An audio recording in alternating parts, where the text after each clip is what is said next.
What's good, everyone? Today I'll be going through my round 14 AFL tips and predictions, but first we'll quickly review round 13, and I scored a total of 3 out of 8. So I had an absolute stinker in the bottom, 89%. That was my worst round of tipping, aside from that one round where all the favourites won, and I was tipping a few upsets. But we review the games real quick. We start off on the Thursday night where the Swans took on the Saints. And I said that the Swans win it by 14. I was wrong, not with the margin, but with the team. The Saints won by 14. I just didn't think we'd get the job done at the SCG. It was as simple as that, but a really good win. Happy to get that one wrong.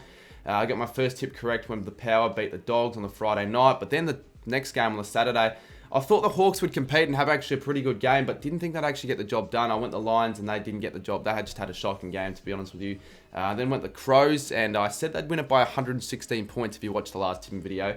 And who would have believed that that would have actually ended up being an unders? Like, I was really close. They won it by 122. Crazy stuff there. And on the Saturday night, the Tigers had a really good win on the road by 15 points. On Sunday, North Melbourne failed to get the job done. I tipped them, thinking they'd continue their decent form with a win at Blundstone, but the Giants proved to be the better tip. And on the Sunday night, Essendon got the job done. They did what they needed to do against the Blues. The Blues just can't score to save their lives. Another game where they failed to score more than 60. Can't really see it getting any worse for them, surely. Surely things change for the Blues, because it's getting really concerning at the moment. And on the Monday, we were treated to a pretty good game of footy, to be honest. The D's had a really good game for most of it and got the 4-point win against the Pies. I thought they'd get it done in a close from the Pies, but it just wasn't the case. And I don't think my big calls were much better, to be honest with you. We'll go over those as well really quickly. On the Thursday, I said that the Swans would kick 6 or more goals in any quarter.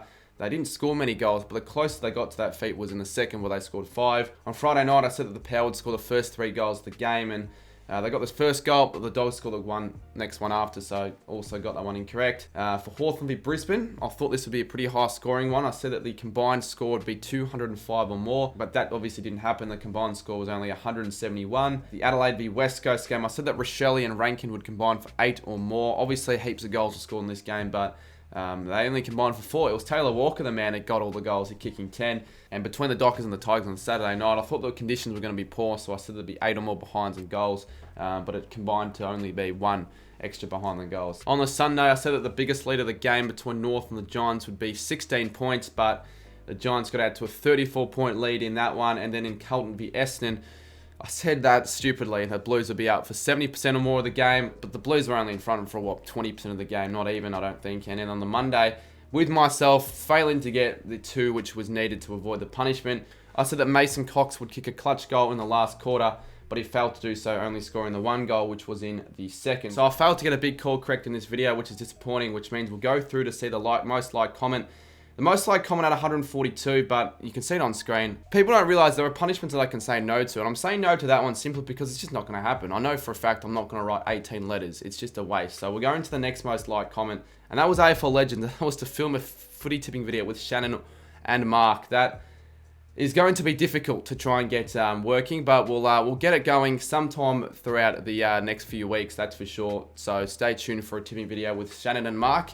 And also, I got to film a punishment, only had a time for just the one, with Nick on the weekend, where I was handing posters for people to subscribe to my channel. So enjoy the next few moments of the clips.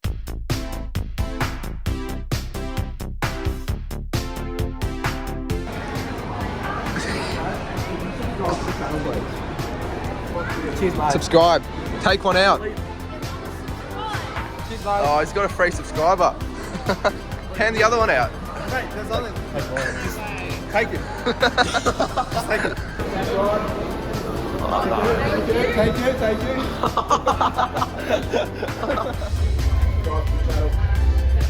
Thank you.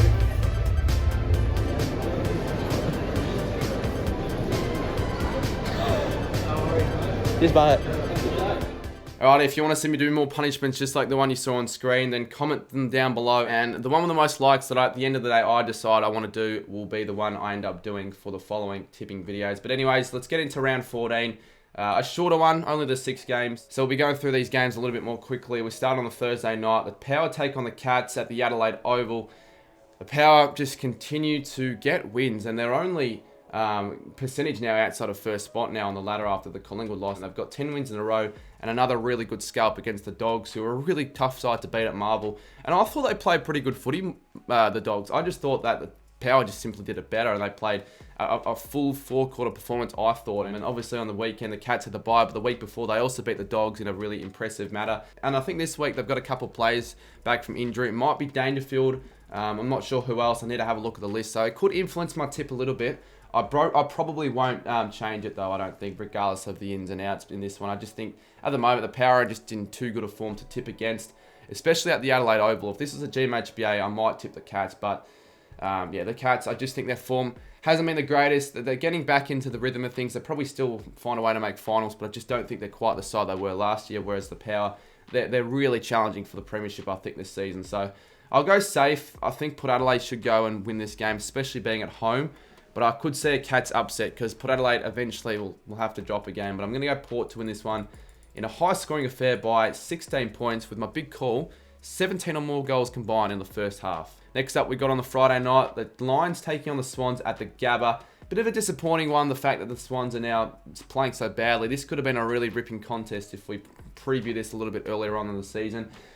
Brisbane were disappointing against the Hawks. It's as simple as that. It was another game at the MCG where they just couldn't perform on the big stage. And in the first half, they seemed to just be hanging in there. I definitely didn't think that were at their best. They were sort of taking, I feel like, the Hawks a little bit lightly. And the second half, the Hawthorn just ran rampage over the Lions. It was a really dominant display in that second half from the Hawks. They looked like a pretty good side. They looked like a top 8 side with the way they went about it. And the Lions looked really sluggish. Didn't have any answers. None of their forwards really had a good game. Gunston was quiet. You got to win flags at the MCG, and that just tells me that they're not ready yet. Maybe the Lions. It's a poor game that I want to let go of. And speaking of games that they want to let go of, the Swans were pretty disappointing against the Saints on the Thursday night. They started off the game in the first quarter without a score. I think that was the first time they managed that feat at home in forever possible. I can't remember, genuinely. They had a good game in the second and third where they played their brand of footy and they really looked like they were going to run on top of us. But in the last quarter, they were overwhelmed. The Saints just completely dominated the in-flight 50s. The defensive structure broke down for the Swans in that last quarter and they just kept on making too many silly turnovers, particularly in that last, and the Saints got a good win. So disappointing for Sydney. Their season's probably done now, I'll probably have to say, unless they can find a way to upset this game against the Lions. But it's at the Gabba, and I just can't see them losing this after losing 2 in a row and having a top 4 spot currently up for grabs. I really do want Sydney to win this game. I really do, for the Saints' sake and just for the game's sake. But I think the Lions will get the job done in an okay game of footy, I reckon. 23 points. But the Swans will be in it for most of it. I just think, from a big call, that the Lions kick 6 or more goals in the last quarter. We've only got the 2 Saturday games on the weekend, and the first one starts at 4:35 PM at Giants, between the Giants and the Dockers. And this is an interesting game. It's pretty even, to be honest with you, looking at the odds. The Giants playing some pretty decent footy at the moment. They're obviously not playing that high quality of footy, but they're getting the wins against the sides that they should be beating, such as North Melbourne. No real complaints with that game for North Melbourne. Got a nice 5-goal win. Toby Green bobbed up with 3. Ward had a pretty good game. For the Dockers' sake, well, they were pretty disappointing against the Tigers. I think they were down by as much as 6 goals. I watched the end of that game. They managed a bit of a fight back. I thought they possibly could have run over the top of the Tigers, especially with all the free kicks they were getting. It was pretty rubbish, the umpire. It was a disappointing performance because I thought they were back on track. They're now sitting 10th on the ladder now and need this win for finals contention. So, yeah, difficult one to predict, to be honest with you. It's at Giants, though, and I haven't really been backing the Giants as of late. I think I deserve to tip them. I think at Giants Stadium, with a slightly out-of-form Dockers, a sort of hit-or-miss Dockers side, who at their best can be one of the best sides in the comp, but at their worst can be one of the worst sides. It's such a hot and cold side, the Dockers side at the moment.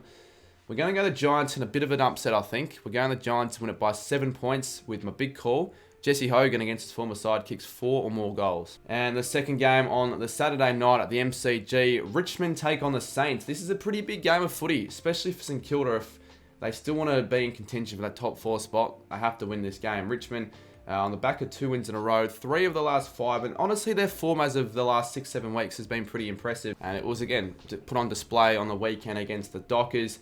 Shai Bolton, an unbelievable last quarter, 14 touches and a goal. Taranto just kept on fighting. He is in Burnley contention right now. The way that Taranto's going about it, he's winning them games single-handedly for the Tigers with another great game. 2 goals, 35 touches. He's now kicking the goals, not just getting the ball. So a good win from the Tigers. It's a tough one for the Saints here because at the MCG, the Tigers, you never know. They're always, a hard tie to beat. Great win against the Swans when we were under the pump, certainly, especially late in that third. We were very much challenged, but we just stayed in the game, kicked that late goal, and just ran over the top of Sydney. And a lot of our youngsters really impressed me, such as Mitch Owens and Philippo and even Win Hager. So much bright hope for the future for the Saints, to be honest. We've got one of the best young crops of talent, I think, in the game. Pretty tough game to tip, to be honest with you. The Tigers can certainly win, but the Saints, after what I saw last week, and the Saints have been the better side all season, I think, we'll get the win. We play all right at the MCG, and I've got to back us in after not backing us in last week. So, yeah, the Tigers will challenge. I think it'll be a tough game, tight game, but the Saints hold on and win the game by 11 points. Big call, though. The Saints are up by 20 or more points at any stage of the first quarter. Alrighty, we've got 2 more games to come. This is a really, really big game, to be honest with you, when you think about it. Carlton and the Suns at the MCG. It's weird that the Blues are playing the Suns at the MCG. Well, won't this be a marble game? I just haven't seen it happen before. Yeah, currently, obviously, the Blues are going terribly at the moment. Just another mediocre display against Essendon. They just can't seem to find the 2 big sticks. Another 6-goal, 14 display. Again, I just don't know the Blues. They're not getting better. They're just regressing, and this game is a massive danger game. I think they deserve to be, behind in the odds. I'm not sure why they're the favourites still. Are people still, backing the Blues? I think the Suns certainly have been playing a lot better footy as of late. Had the bye last week. Obviously played the Crows. Got a good win. And they've won 3 of the last 4 if you don't include the bye. So the Suns, you've got every right to tip them in this game. They have every chance of winning this one. They don't play the MCG very often, and to be honest with you, I think their form at the MCG would suggest that they're pretty poor. But they play okay against the Blues. They've won their last 2 against the Blues, and this game is at the MCG, but the Blues can't play anywhere at the moment, so I don't think that takes into consideration at all. I'm going the Suns because I think right now they're in the better form. Carlton, they're eventually going to find a win. They might eventually click into gear a little bit, but until I see at least some signs from them, I'm not going to tip them. And I saw nothing that gave me any confidence in them for this week. So we're going the Suns by 14. A big call. The Suns score 6 or more goals in a row at any stage of the game. And the last game on the Sunday, we've got North taking on the Dogs at Marvel Stadium. Pretty straightforward tip, you would think. North took on the Giants on the weekend, and I don't know what to make out of that game. I didn't really watch any of it. They were sort of in the contest in the first half. I saw the scores are pretty even at half time, but Giants, they simply were the better side in the second half. I think the problem right now with North Melbourne are a few of their older players, such as Zeeble, Aaron Hall, letting the club down a little bit. I think the club needs to start moving players like them on and, start getting more games into the youth, because players such as Wardlaw, who had another really good game, Sheasel, that's their future right now for North, not players like Zeeble. He's had his time, to be honest with you, and it didn't seem like North fans are very happy with that. It was a game I thought they could have won, so I can't really talk about that game too much as I didn't get to really watch much of it. As for the Dogs' sake, I guess they were disappointed. They had too many. I think they had too many passengers in that game, the Dogs. But at the same time, I didn't think they were disgraced. They definitely were in the contest for most of it. But the Power, I just thought were better. I just thought the Power were a better side on the day, but the Dogs certainly were up for the contest for most of it. This one's obviously a lot easier of a task for the Dogs, for sure, playing against an undermanned North who haven't won since round 2. Even though it's a North Melbourne home game, it shouldn't matter. I think the Dogs can pull on a pretty big score. Yeah, this could be a fairly high-scoring game, I could see it possibly being, but yeah, I'm going Dogs to win it, obviously, and I think they'll win it by 34 points. With my big call, they scored 20 or more goals during the game. So my tips for the round, I went the Power on the Thursday, the Lions on the Friday, the Giants and the Saints on the Saturday, the Suns and the Dogs on the Sunday. So, yeah, only 6 games. So, what's par? 4, 5? Hopefully I get 4 or 5 or 6. Now, with a pretty difficult round of tipping last week, I don't expect anyone to have tipped a perfect score of 8, to be honest with you. I scored a 3. So let's have a look to see if anyone did get an 8, and we didn't get anyone with an 8, but we got a few people that were really close. This person got a score of 7 with a margin of 0, so we would have obviously tipped the Saints correctly. He's a Pie supporter as well, so we would have definitely tipped the Pies. So Sammy Cullen, if the Pies would have got up, he would have got a perfect score of 8. Joshua Coates also was 7, Aiden, Frankie Fours, Branks, and Tom French. It was an easy round of tipping, that's for sure. We'll look at the total score, and we'll see if Kev's Magpies is still on top after the round, and he is, but very, very closely behind him, we've got Christian 212. I won't say the rest. And then Lincoln Walk also on 82. So a poor round for Kev, only scoring the 4. He's still on top. Zacko Footy and Jack Bill on 81. And a heap of people on 80 that honestly can't be bothered reading out. But anyways, guys, those are my tips for round 14. Comment down below a punishment and leave your tips down below as well. If you haven't subscribed yet to the channel, leave a sub. It's a bit of a weird period right now on YouTube. The last month and a bit has been a bit of a slow one. I think we'll start wrapping up the pace a little bit sooner. So let me know what videos you'd like to see on the channel. And we'll see you very soon in my next one, which should be tomorrow, the Big Freeze vlog. So stay tuned.